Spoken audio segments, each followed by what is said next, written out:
Hey guys, so today we're gonna basically do the Ripp supercharger catch can install. So these are all the components it's take inside the package, and let's do it right now.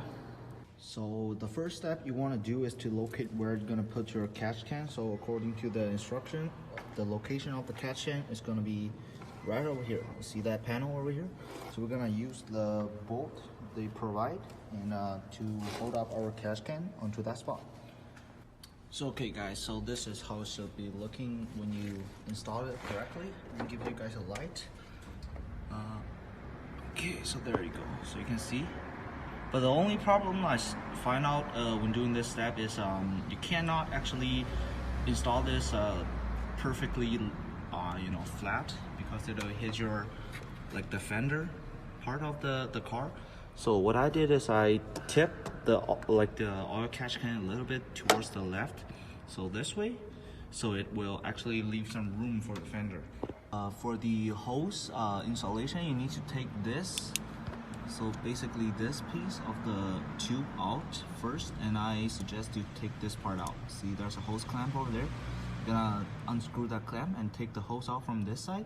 And see guys, we've already taken this side out, so we need the bronze looking inlet. So we already take this part out.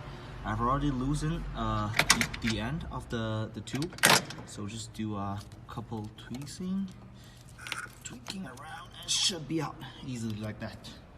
2,000 years later.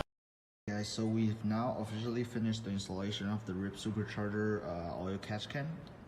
All tight and clean, nice looking catch can.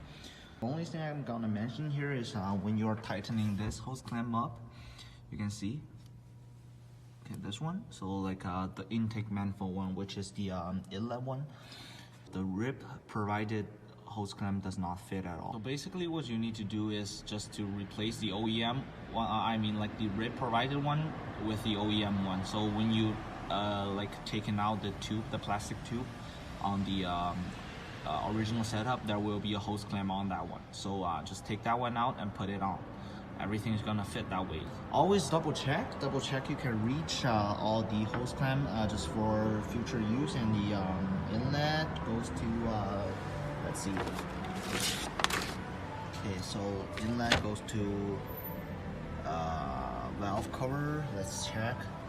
Inlet goes to valve cover. Okay, outlet goes to intake manifold. Okay, perfect. Let's start it up. So I guess we're done. So no leaks. Everything runs perfectly. About 30 minutes, I guess. Pretty easy. You can do it by yourself. Just with the right tool, you need a wrench and a screwdriver. That's all. It'll take about 30 minutes. Do it yourself.